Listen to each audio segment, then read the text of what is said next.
Wonderful. That's something that Frank liked, right?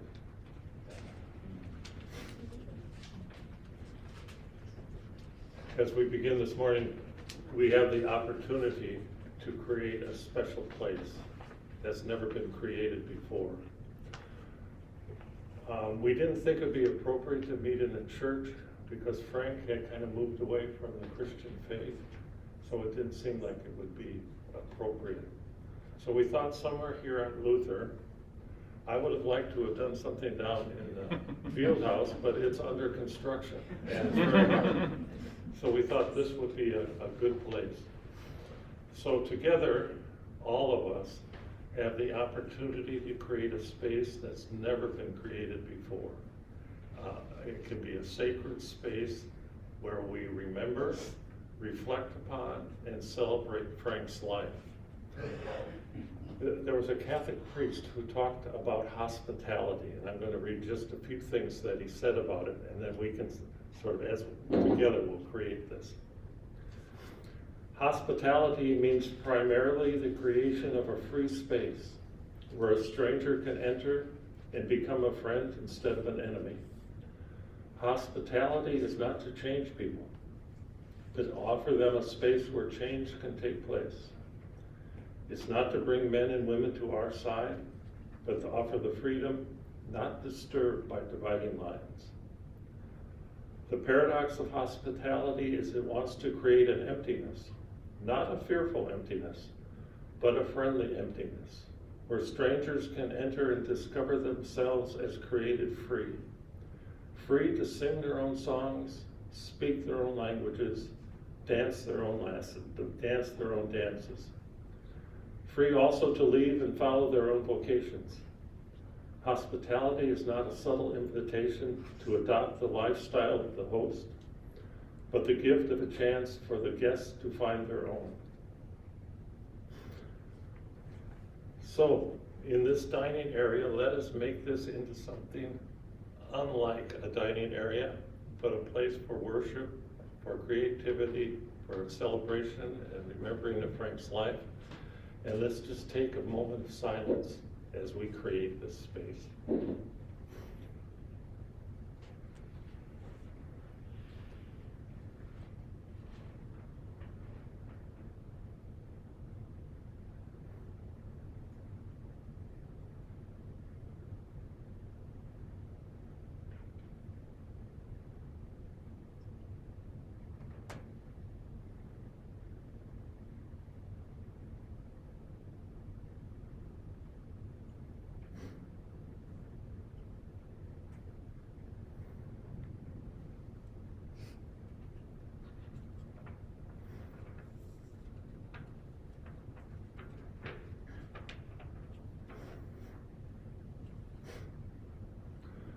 I'd like to begin by us reading the 23rd Psalm that you can find in the bulletin.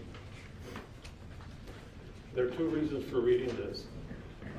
Melinda will be having a memorial service for Frank in Vermont, where he lived in July, right? And they'll be using this psalm and this passage from Ecclesiastes. And I thought it'd be appropriate that we could sort of join with them, and we could sort of make this celebration where we are connecting with them. So if we want to just read, and we don't need to, it's a little bit of a different interpretation, but it's fine. The other thing is when Frank found out that he had cancer back in 1990, we were down in Sun City with our parents.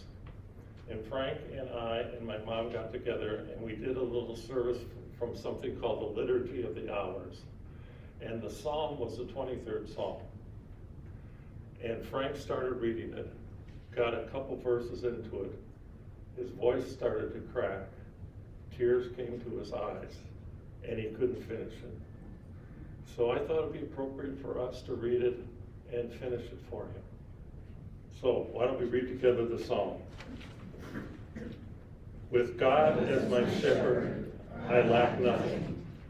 God beds me down in green pastures, leads me to water in places of repose, renews my life, guides me to right paths, as is befitting. Though I walk through the valley of deepest darkness, I fear no harm, for you are with me. Your rod and your staff, they comfort me. You spread a table before me in full view of my enemies. You anoint my head with oil, my cup overflows. Only goodness and steadfast love shall accompany me all the days of my life, and I shall dwell in the house of God as long as I live. And then let's read responsively the Ecclesiastes. I'll be what's called the reader, and you will be all. A season is set for everything, a time for every experience under heaven. A time for birth and a time for death. A time for planting and a time for uprooting the planted. A time for wrecking and a time for repairing. A time for tearing down and a time for building. A time for weeping and a time for laughing. A time for wailing and a time for dancing. A time for throwing stones and a time for gathering stones. A time for embracing and a time for shunning embraces. A time for seeking and a time for losing. A time for keeping and a time for discarding. A time for ripping and a time for sowing. A time for silence and a time for speaking.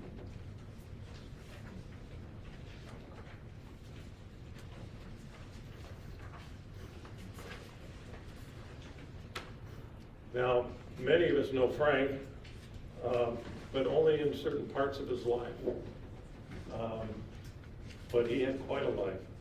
So what we thought we'd do is I would start and talk about his first 20 years. And then Peg will talk about the time from like 68 into 80s, about what it was like. She was Frank's first wife, and they had 2 sons, and what that was all about. And then Melinda will take over from that in the 80s up to the present, so you get an idea what the trajectory of Frank's life.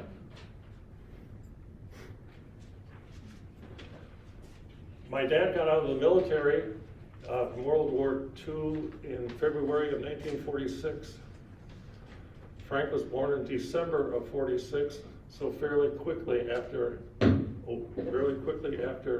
they returned, Mom was pregnant.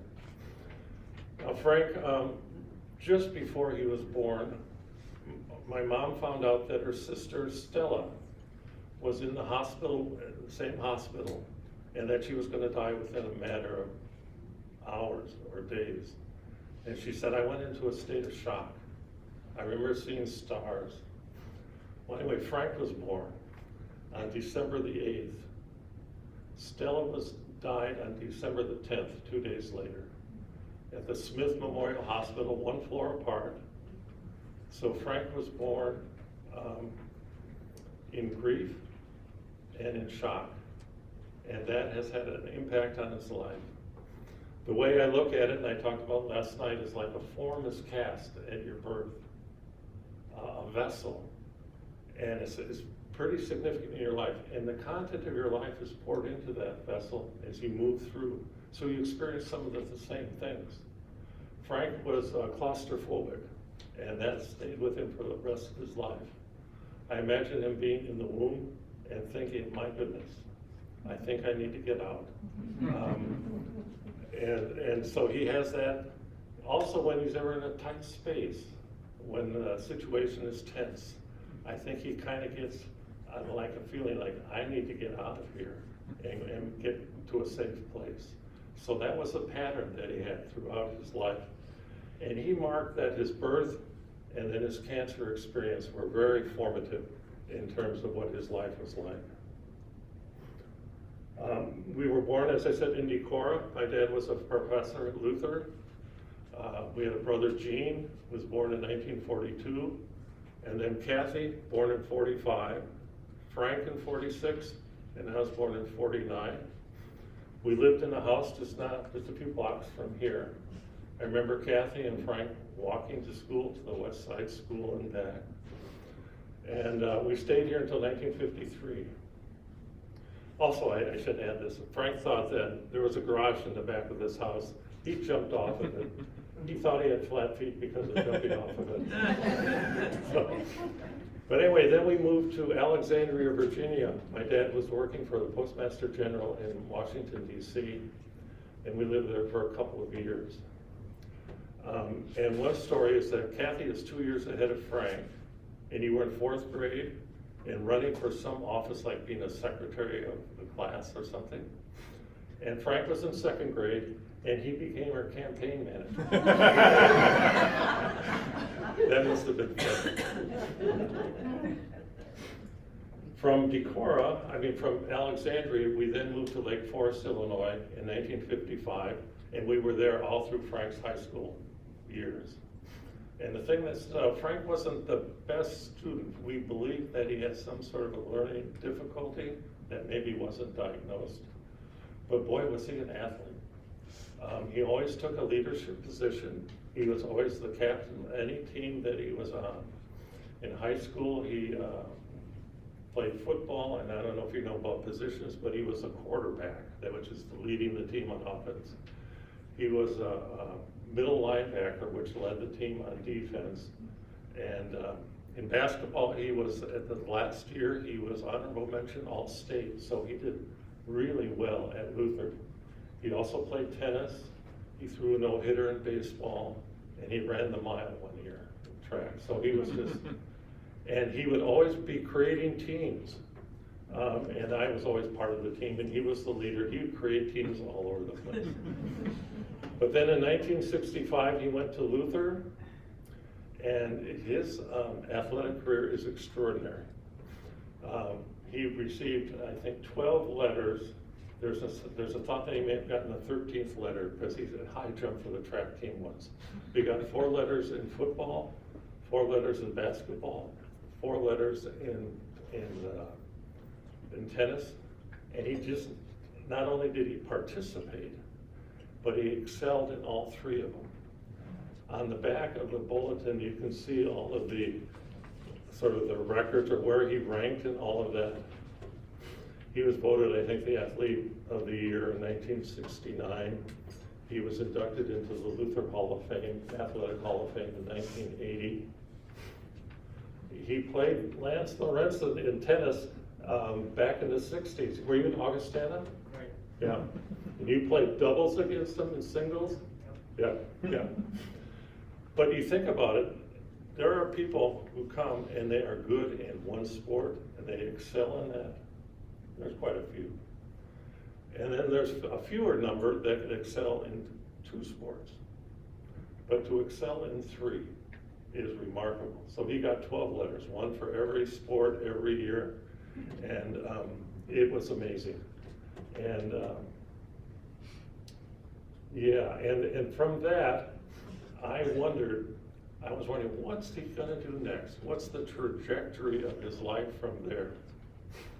And that's where I'll turn it over to Peg, who will talk about those years.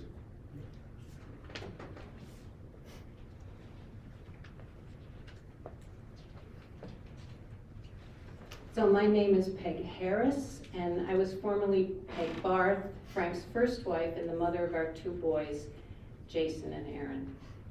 So I met Frank here at Luther, where my parents and his parents both were students way back then. Frank graduated from Luther in 1969 as a married student. He was married to me.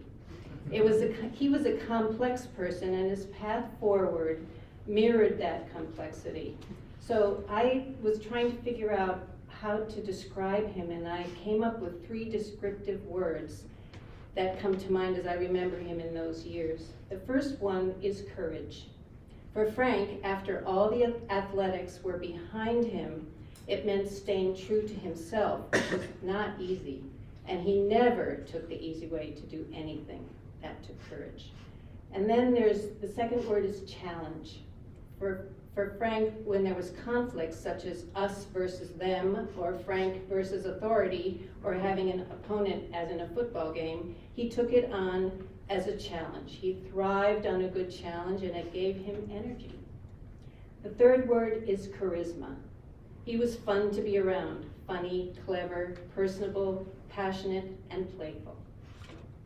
So in 1969, when he graduated, he had a huge decision to make about his role in the world, as Jibber said, after the Luther years. Who did he want to be? What skills would he use? Well, one path was coaching. He could kind of slide into that because he already had the essential elements of a good coach. It was a kind of an expected path. He could stay in his comfort zone using his experience and charisma. He could rally people to use strengths they didn't even know they had. The other choice was the ministry. And some people thought this path would fit better, but that meant that he had more academia, more studying, which was not his strength. He would have to study Latin, Greek, and preaching, and religious history, but it did come with an extra benefit. Immunity from the draft, which was a big deal at that time because the Vietnam War was really raging.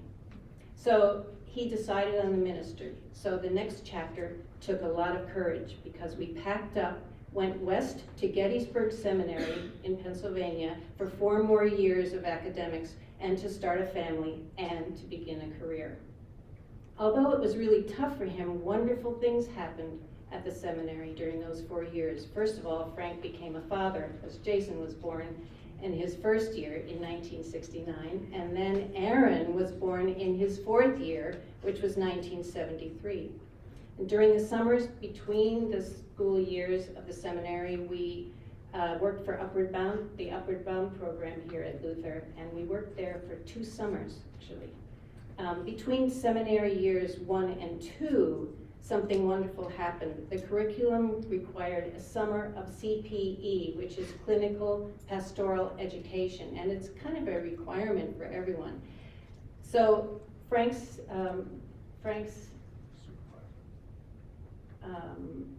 job was really to counsel people at the Stillwater State Prison. And he had kind of an aha moment that summer because he was introduced by his supervisor and counselor to Jungian psychology. This was absolutely huge for him. He got to really know and understand himself. It's something so many of us never get to do and never have the courage to try. After that, Frank infused Jungian psychology into his whole life. He always saw himself through the Jungian lens going forward.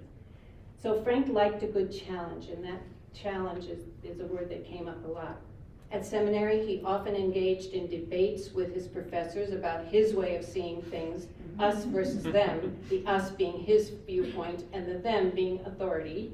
That sent him apart. He was seen as a special and a different kind of student. He was a rebel, and he wasn't mainstream at all. But that charisma kind of started to come into his life, and he had it still working. He ended up creating and coaching a ragtag basketball team of seminarians who really couldn't play basketball and got them fired up about themselves. They played in the seminary league and they had a blast. During year 3, his internship was here at Luther, where he was not only the head resident in the men's dorm and campus pastor, he also got to coach JV basketball and tennis. And it was no accident that he was integrating both coaching and ministry. The paths had converged. So Frank's first call after seminary was campus ministry for 2 colleges in New York City, Hunter College and Lehman College. It was very rare for seminarians not to be in a parish in their first call. And he and his buddy John Keating, who graduated with him, were not up for that at all.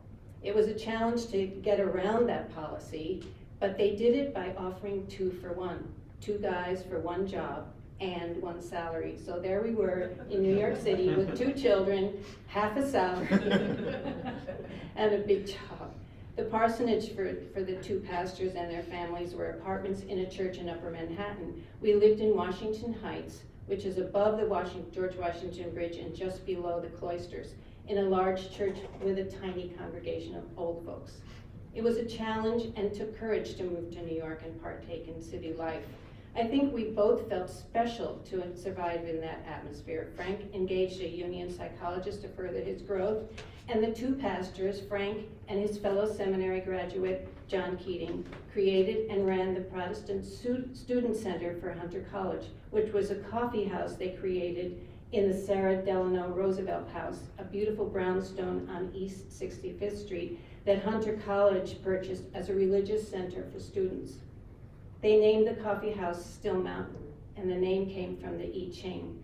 It was really fun. We made soup at home and brought it down to the coffee house in containers in our backpacks with our boys in tow, of course, and we took the subway, of course. Some students lived in the church basement, and some often came to the house for refuge and to share in our family life. And Frank, being Frank, was his usual charismatic self, and we all just loved it. I think he felt the challenge of us versus the city, and courage to live and work there, and charisma to endear himself both to the students and our neighbors. In fact, we had one neighbor who provided daycare for Aaron, who actually told me one day that it was a bad role model for the boys to see their dad do dishes, change diapers, and spend so much time with the kids. Luckily, attitudes have changed.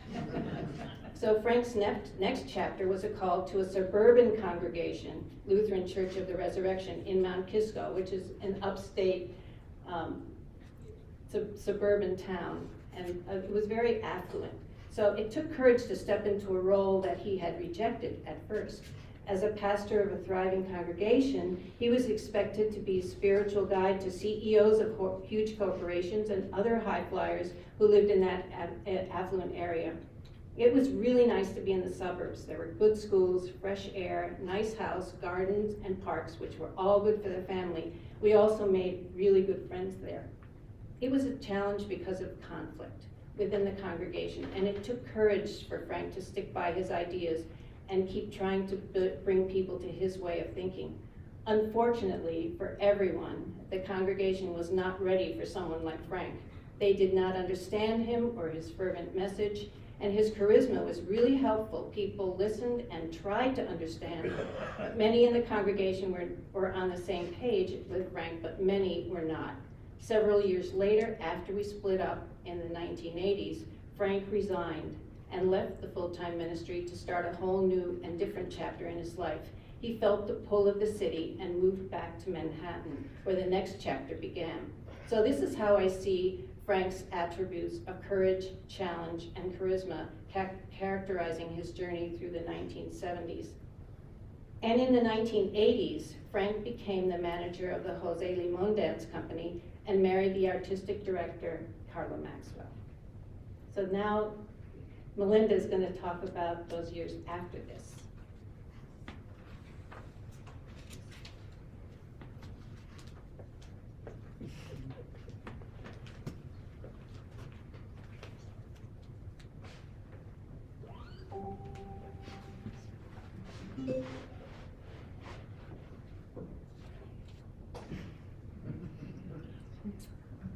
Frank was much more of a dog man than a cat man, so he didn't quite manage to have 9 lives. You have been hearing about his first 3, honing his leadership skills as a kid, sports hero, and father and Lutheran minister. I met Frank after he had stepped into his 4th life as general manager of the Jose Limon Dance Company. I was a modern dance accompanist, and Frank hired me to play with the company at a summer festival at Bennington College. Those leadership skills as football captain, as father, as minister, served him well as he ushered his flock of dancers around the country and the world, performing Jose Limon's masterpieces. He was quite successful in putting the company back on the map with newly commissioned works and reviving beautiful dances that hadn't been performed in many years. In fact, I was reminded when we read the Ecclesiastes passage just now about the power and depth of Limon's piece, There Is a Time, which showed in dance, in the body, all that we just read. As Frank and I got to know each other, he revealed his true long-standing passion, the thinking and working of psychoanalyst Carl Jung. He introduced me to Jung, and pretty soon I was on my way into social work school so that I could then begin training as a Jungian analyst. Enter Frank's life number 5.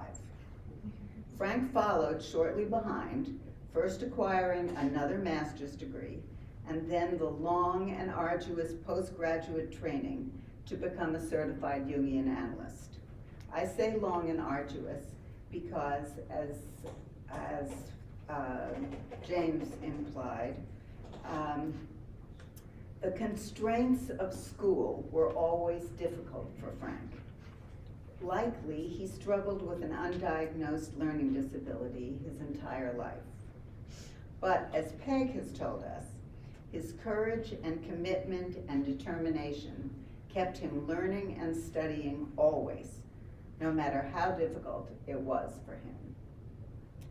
Before he started training, while he was in social work school, he was diagnosed with a brain tumor, metastasized melanoma.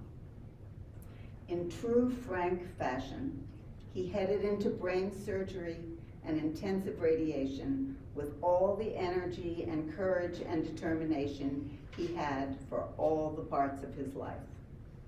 During this time, he began painting and listening to the music that you will hear, Symphony of Sorrowful Songs, Symphony Number 3, written by Polish composer Henryk Górecki, to poetry about loss and about the Holocaust.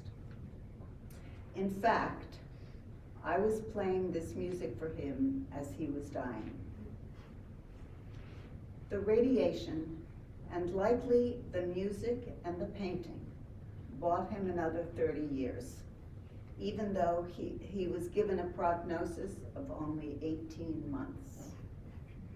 Surely, this was the beginning of his 6th life. First, we lived in Manhattan in a loft in Soho, and then in Brooklyn with 2 sons, Jason and Aaron. And then we moved, when they left home, we moved to the Upper West Side of Manhattan. We lived in a tiny 2-room apartment on the ground floor of a brownstone. And miracle of miracles, we had a garden. Frank, never without big and exciting ideas, built a little writer's hut in the back of our garden. To make the garden path, he co-opted our guests into foraging for old bricks lying in a construction zone around the corner.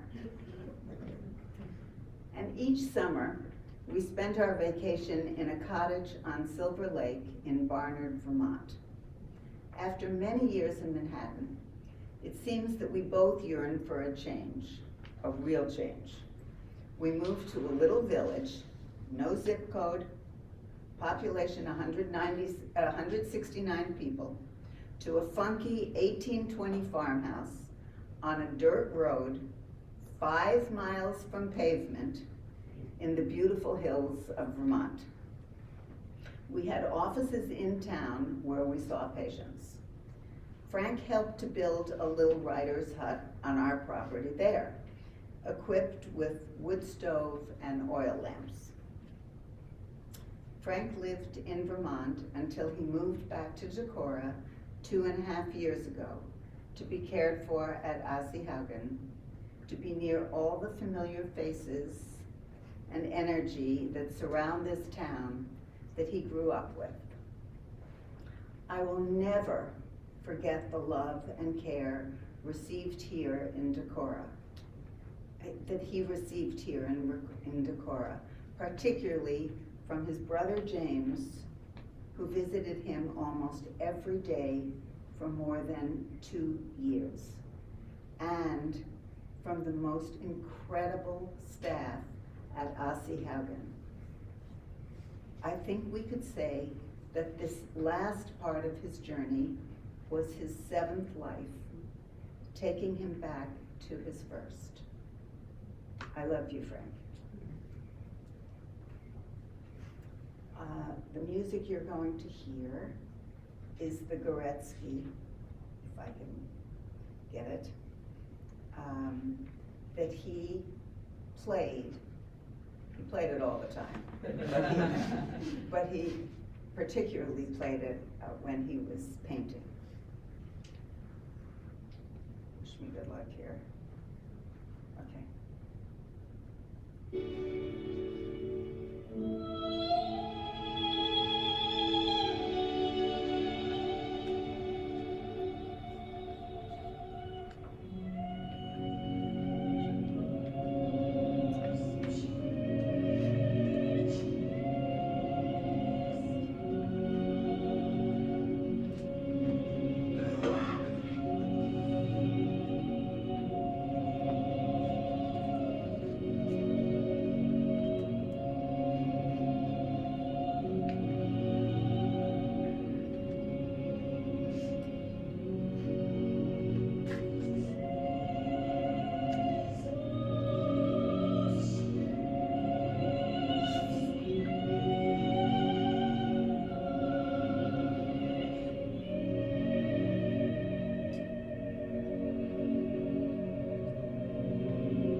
Now, we want to give both Jason and Aaron an opportunity to share some thoughts and experiences with their dad. Jason, you want to come first, and then Aaron? Or you come up together?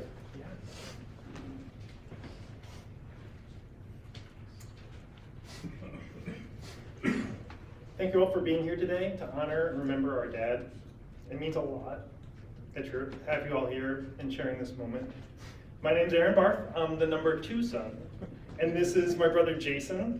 He's the number 1 son. I'd like to say it in a couple of words.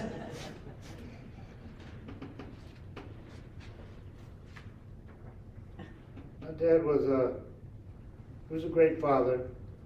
Wasn't perfect, but he did the best he could do. We had a lot of great memories, like watching football every Sunday. I love him, I'm gonna miss him. And now my brother's gonna share some thoughts.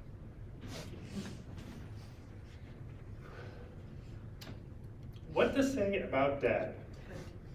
Like most relationships, my relationship with my dad took on many forms. Over the years, early memories, the teenage years, and then adulthood. One of my earliest memories of my dad is when he played in an adult basketball league. During the game, the referee would blow the whistle, everyone would freeze, and we would see a number of grown men searching on the floor for my dad's contact lens. He would then find it, clean it, put it back in his eye, and for the game to continue. In my teenage years, both Melinda and Dad suggested that I go to Farm and Wilderness Camp in Vermont, where Melinda went when she was a girl. I learned to rock climb that year. And when I say learn, I mean I passed the ropes test and went on 2 climbing trips. For Christmas that year, Dad encouraged my new hobby by buying me a climbing rope, a climbing harness, a figure-8 descender called a Rescue 8. With these tools, Dad had a plan. Apparently, the downstairs neighbor on 3 needed a dryer vent installed. So Dad thought, why not enlist my teenage son, who barely has any climbing experience? We tied the rope to the pipes in the bathroom on the 4th floor, and I rappelled down the building on the outside to the 3rd floor. When I reached the 3rd floor, my dad handed me a nail gun through the window. I swung out and had to press the trigger when the nail gun in the muzzle was compressed. It's amazing nothing went wrong, and it was like an episode of Home Dryer Vent Repair Extreme Edition. As an adult, my role changed into more of a website technical advisor and administrator rather than just a son. Dad was passionate about his projects. Back when websites were cool, he created facemask.biz, trying to appeal to the National Football League, Player Association, and athletes. He wrote current event football commentary called the Monday Morning Quarterback. What was really great was seeing his passion for these projects. We spent many hours discussing these brainchildren and how we could eventually turn them into businesses. After Face Mask, Dad had a new project, WA Trauma, Woodstock Analytic Trauma.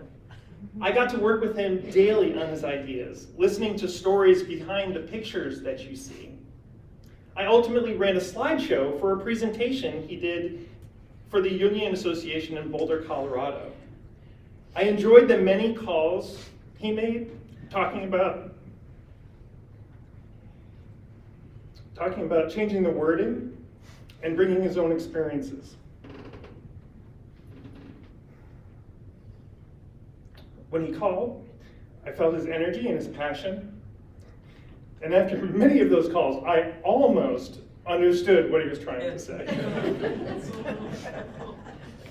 When his memory issue started, we scaled down the project from a website to an equally impactful presentation. He would always question me. He would say, "It's not a website, it's a presentation." And his hope was that he would be able to present at Luther College, with his family and friends there to support him. This is kind of coming true right now. As you're experiencing his ideas, his feelings, and all that's connected to his paintings, you see from his dreams. Dad's legacy lives on in the projects he was passionate about and the memories we all share. His energy and enthusiasm were infectious. He always had a way of making his ideas come to life. Thank you for being here to share that with us.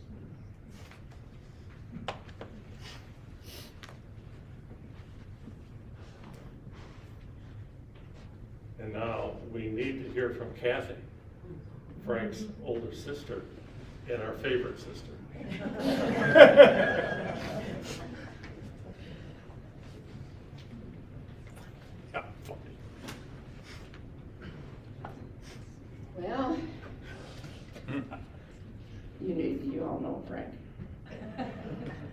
was 2 years behind me in high school.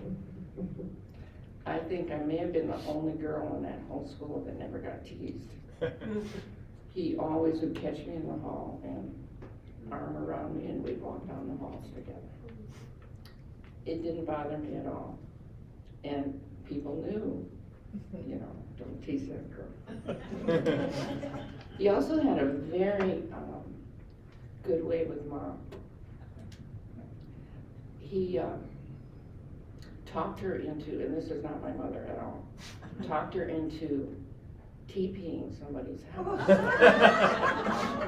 And so I think Jibber came with, didn't you? Well, I mean, Jean didn't come, I know. And Mom. So we go, he, you know, the toilet paper rolls. And then we heard noise at the front door. We ran across the street into some bushes, and Mom pulls a muscle in her leg. And so we practically, it wasn't that far back to our house. And it was actually Mom's best friend's house, who became Barty Entwistle. You know Barty Entwistle? Jansky, right back there. She came to Lutheran. Great friends of ours, but I couldn't believe that he could talk her into something. It was unbelievable. I played tennis, and so he started playing tennis too. And one day he wanted to be my doubles partner, just in practice. So I stood, he was serving, I stood up where you stand when you're the extra. And he nailed me right in the middle of the back. I thought I'd been shot. And his solution to that was, move off the court more. Get in the alley where he won't be a bother to me. Those are about the things that I can remember. He was a great brother, a very, oh, there's one other one. Tennis again. I never wore a tennis skirt for the longest time. Finally, Mom said, you have to. So I wear one in a very small tournament in our hometown, and Frank and Jibber came. And so I walk out, and who starts whistling? I could have just, I mean, and it wasn't soft, you know, it was, it was just mortifying. It was awful. There were times, you know, and well, after we all got married, and things kind of changed a little bit. But I spent, I was up here a little bit with Jim and Frank and Jim. We lived here for 5 months or something. And so I visit every day, and he was pretty feisty with me, pretty feisty. But I came up the week before he died, and he was totally back to who he was. Loving, he'd want to hold my hand all the time. He just smiled, was very, very kind, and it's such a neat thing to remember, because that's what he was like when we were growing up. I knew I was protected, I knew I was loved, even though I was the only female. Yes. And all the boys were that way, but Frank was the one that showed it probably the most, which you guys can imagine, right? Anyway, I miss him a lot. It was good to have that last week with him, holding his hand and telling me what a good sister I was. Not that I needed to hear that. It was nice to hear. Thanks for listening.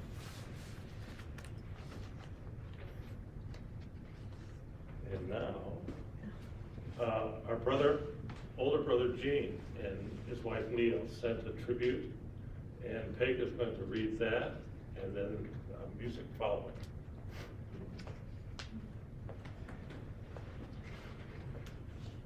So this is from Jean and Neil. They wrote this, and it says, "Hi Frank, what to say? Maybe memories say it best. Looking back, my memories go from the time when we were kids to each of us having our own kids to now. What are some of the vignettes of my memory? Well, to begin, taking a long trip with you, Kathy, James, and myself, Jean, with no food except a single package of lifesavers that we divided on the trip.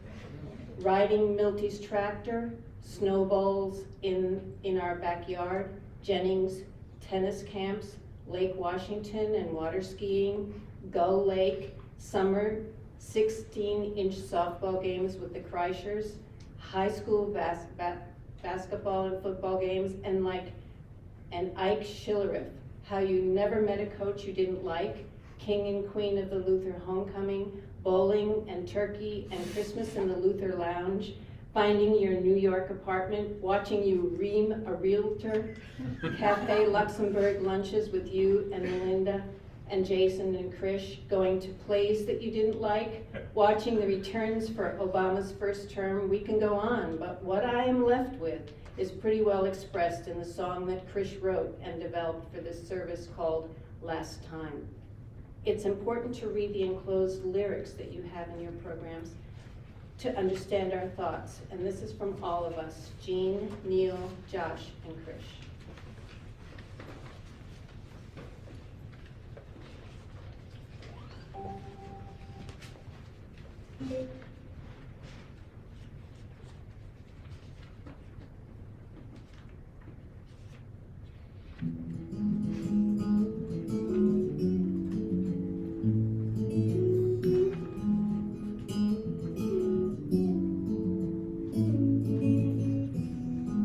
The last time I was with you was just another day. I'm catching up on small talk, always so much more to say. I remember being in a rush, always trying to be on time. We always said hello, but did we ever say goodbye? If I'd only known what was coming down the road, the news that you were gone to my heart into stone. I wish I couldn't go back to that day. If I'd only known.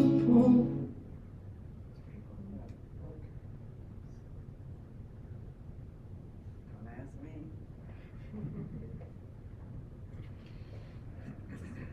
I'd only known what was coming down the road. The news that you were gone to my heart into stone. I wish I couldn't go back to that day. If I'd only known that the last time was the last time, if the world could have shown this other side, I would have spent much more time, looked more in your eye. I would have held on forever when we said goodbye. If I knew the last time was the last time.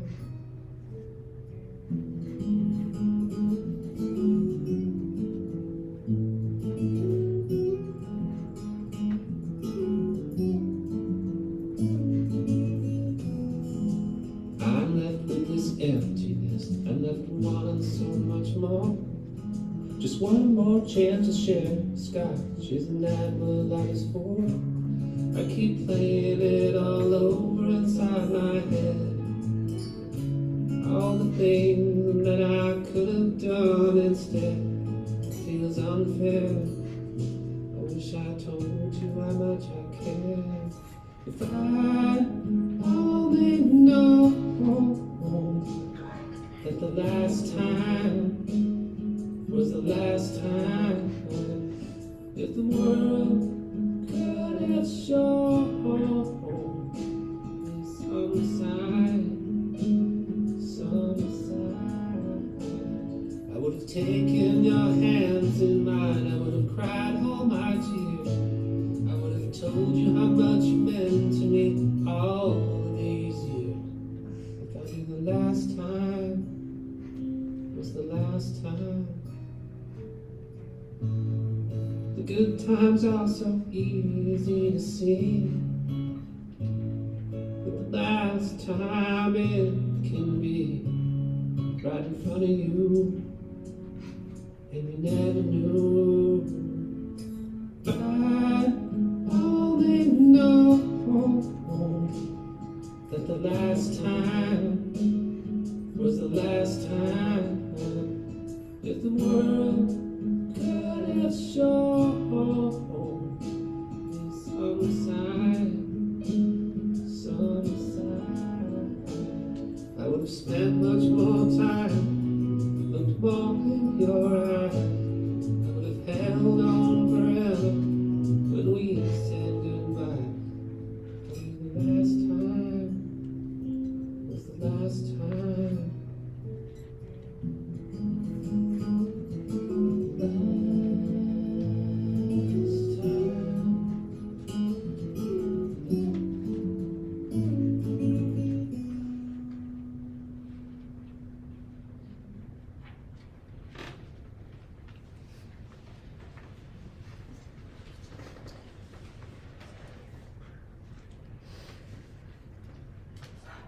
And now, it's time for my daughter, Erica. The Bergs, who were a family that were close to us, wrote a tribute, and Erica is part Berg. And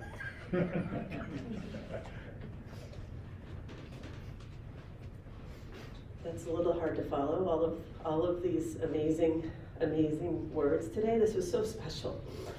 Yeah, I'm Erica Barth, so that's my dad.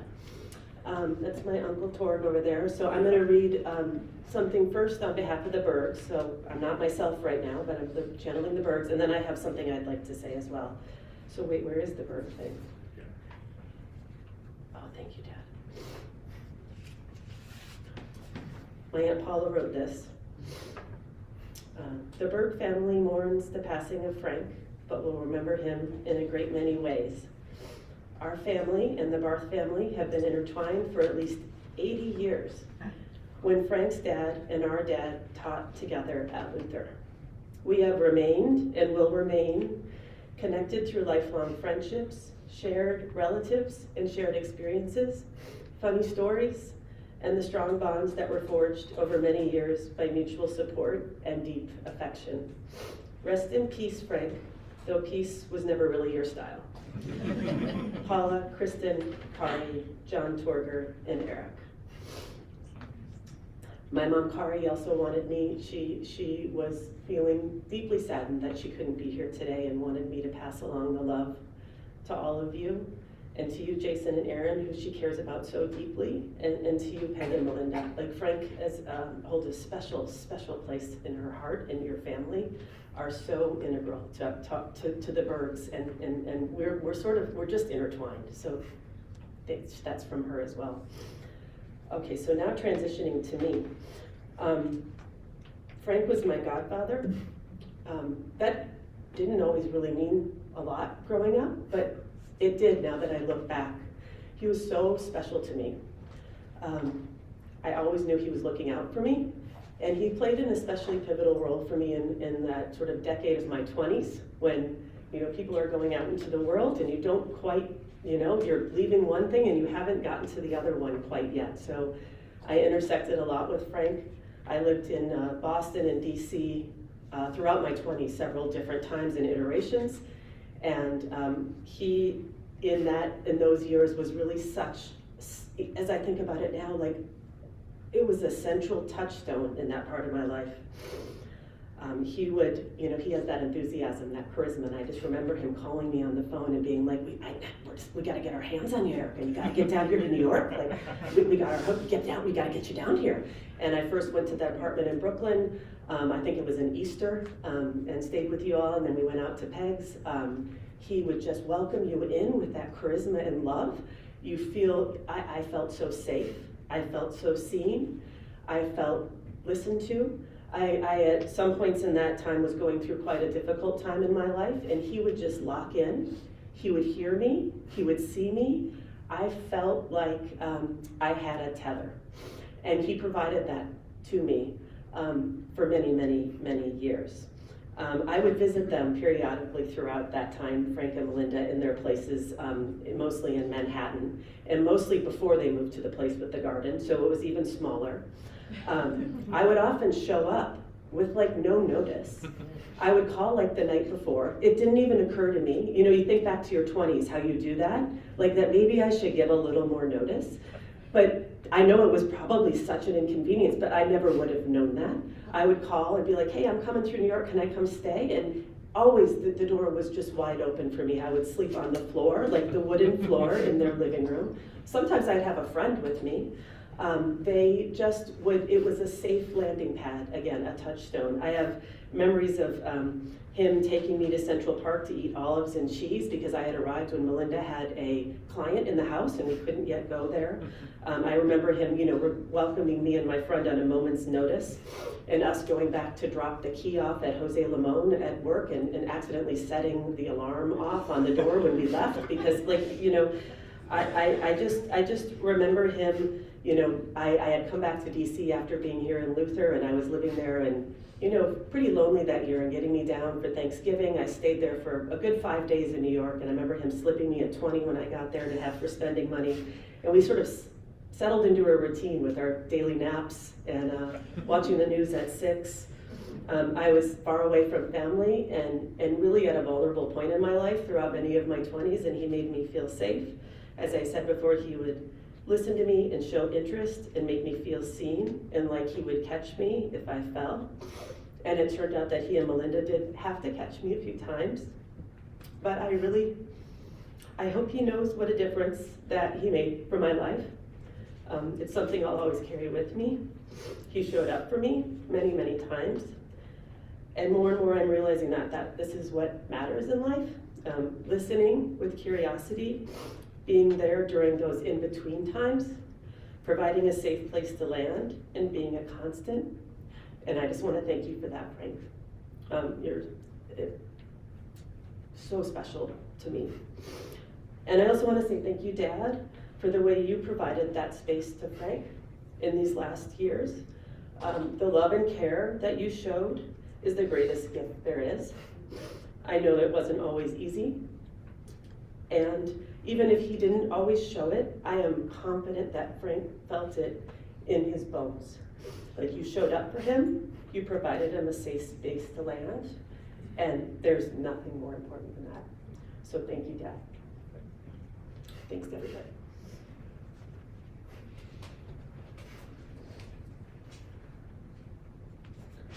And now, we have time for others who may want to share.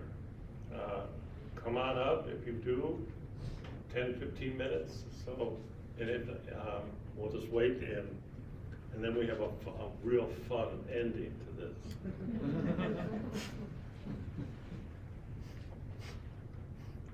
I was thinking Lance could come up and talk about the playing Frank in tennis.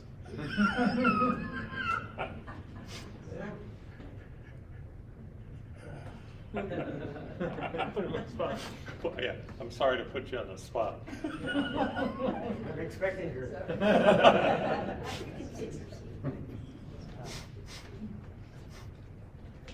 No, I just, you know, Luther back then and Augustana both had really strong tennis teams, and we played them our senior year, and we did beat them. But no, I remember Frank well. Our singles match, we played in the morning. It was one of those April mornings when a cold front had just come through. It was maybe about 40 degrees out. The wind was about 30 miles an hour coming across court. He and I, we'd have to hit the ball out this way to get to come onto the court.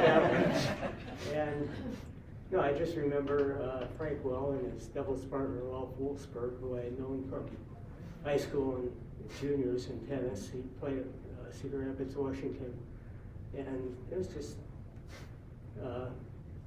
they were good rivals. And did you beat him in singles or in doubles? we beat them in doubles, and he beat me in singles. But Yeah. When I first moved to Decorah, they were our neighbors, and Lance was up on the balcony, and he said, "Are you Frank's brother?" Yeah, we played tennis together. So. Anyone else, like Doug?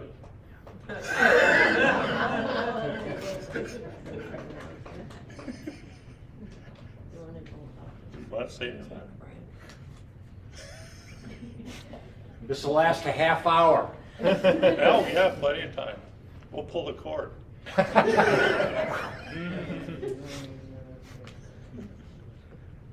haven't written anything, so you know it's going to be long. No, I'm teasing.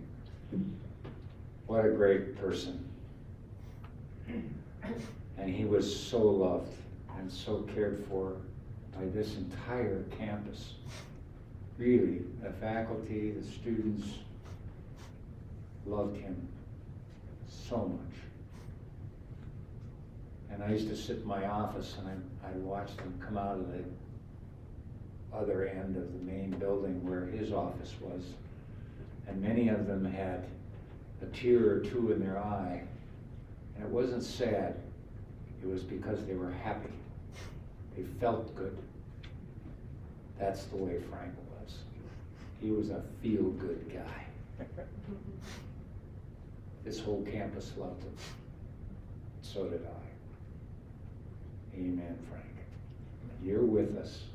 Thank you. Thank you. Thank you. That was okay.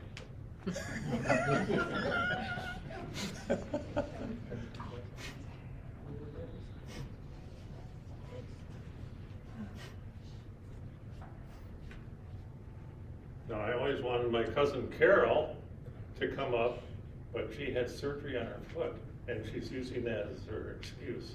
I'm not saying anything. Anyone else? I'll say a few things. Oh. Not a half hour. I never called Frank Frank. Frank is Frankie. Frankie. We grew up with him when he was just a little guy. He stayed at our place. We slept in the west room, doubled up on beds. Farmhouse. I still live in the farmhouse. The fun we had. And then Kathy was there too with us. And my mother had about 400 chickens, and I got to tell the story. So we were throwing corn cobs at the chickens. We didn't like the chicken. I didn't like the chickens. You go in to pick eggs, and they'd peck on you, you know. Ooh, I just. I'd tell my brother Rich, you go pick the eggs. I'm not picking them eggs. And they'd hit pretty hard. So we were throwing the corn cobs at the chickens. And Frank, I think he had a good aim. Caught one right in the head and knocked it out. Laid in the ground, and we all looked at each other. Boy, Hazel isn't going to like that. What are we going to do with that chicken? We threw it behind the corn picker behind the shed. Came back in half an hour and woke up and it was gone. Boy, we were happy. That's only a few of the things we did. So, no, Frankie was more than fun. And when I got drafted in the Army in '68, then I was out to the Barth quite a bit. Because I was in Fort Sheridan. Yep. Treated me like king. I had quit. Yeah, they were good. Yeah, Lee's mother was sister to my mom. His mother was Hazel. Yep. So Lee and Richard are our cousins. Yep. And I took my mother up to, when I was in Fort Sheridan, I'd go home on the weekends. Uh-huh. And so all the three sisters were together. And those three sisters are a little different. Yes, they are. I think when I took her home and that, they stayed there a week, and I think that was about all Marge could take. She's ready to send her home to Washington. But we had fun.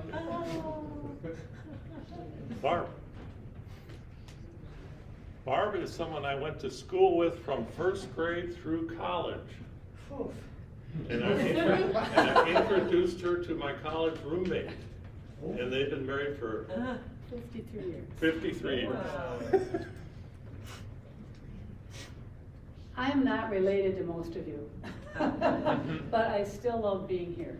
And I'm going to just tell a short story. I was Gibber's age, so Frank was a couple years ahead of me. And I thought he was wonderful. I was the oldest, so I didn't have anybody older to take care of me, put their arm around me. And I noticed that he treated his wonderful sister well. So I thought, oh, well, this should work. We were in band together, and yeah, I knew him well. But the funniest story for our childhood, Kathy, and we talked about this the other night. Marge and my mom decided, it was probably in the early 60s, late 50s, that they were going to drive down to Florida and take all of the children. Now, she had 4, my mom only had 3. But I think they figured out that they were going to put kids in different cars. They were in charge of that. And so we were all excited. We were packing up. It was great. And Frank was in high school. He had his license. And so he came home that night, went to bed, and I don't know if Marge or Frank said, well, go get the car. So he went out the door, and there was no car. So he came back, and Frank said, no, really, go out and look for the car. Frank was always on time and relatively organized. That night, the keys stayed in the car, and they ended up on someplace, Great Lakes or whatever. So we then started our voyage with a rented car. I think Frankie, I also called him Frankie, got to sit with my twin sisters for quite a while with your mom. They thought it was fair. Thank you, Chipper. Yeah. Oh, good, Carol. We're shamed into it. Oh, good. Do you want to use this or just talk loud? No, we can move it around. It's okay, it's okay. Yeah, I can come close. This better be good. No pressure. No pressure. My favorite memory of Frank was when I was maybe 4 years old, 3 years old, and our parents got together in Lake Forest. We were visiting because my family was always traveling. My dad was a diplomat, and I can remember Marge and Frank and my parents played bridge. All the time they played bridge. And it was late at night, and I was exhausted. But we're still at their house. I forget where we were staying. And I was just so tired. And Frank was, come on, Carol, why don't you crawl in with me? Because they were in bed. And I remember, I thought that was the kindest thing I could remember anyone doing. But we didn't call Frank. We called him Rocky. It was the family name that we used all the time. And I can remember I was hoping Frank would wait for me. And we were living in South Africa when Frank and Peggy got married. And I remember that I was in camp or something, and I thought, man, he didn't wait. So, but we were brought up admiring our Frank Barth cousins because they were athletes, and we all kind of fell short. But there was a lot of family back and forth for sports and stuff like that, and it was great fun. We loved Frank's family. So anyway, I thought I'd share that. Thanks. Thanks, Carol. You come through here. Yeah, bye. And you always look up to me, right, Carol? I almost.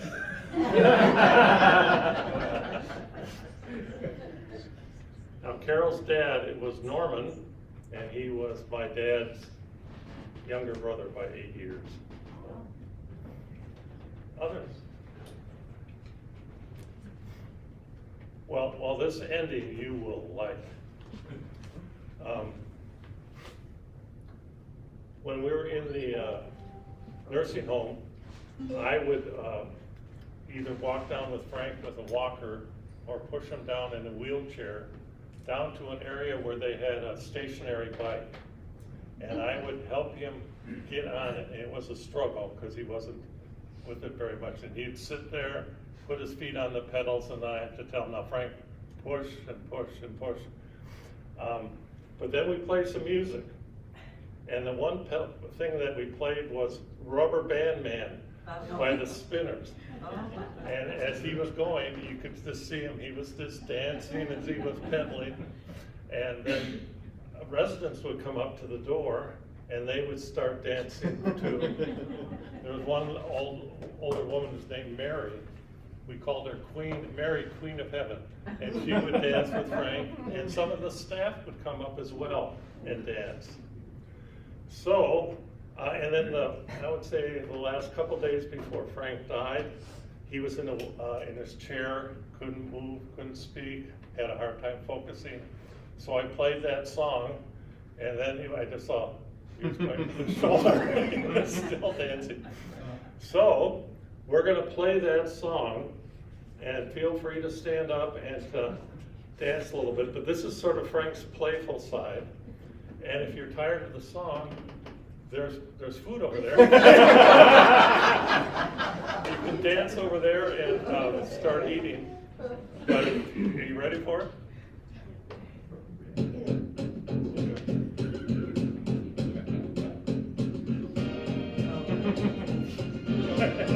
And feel free to rise. Yeah, that's it.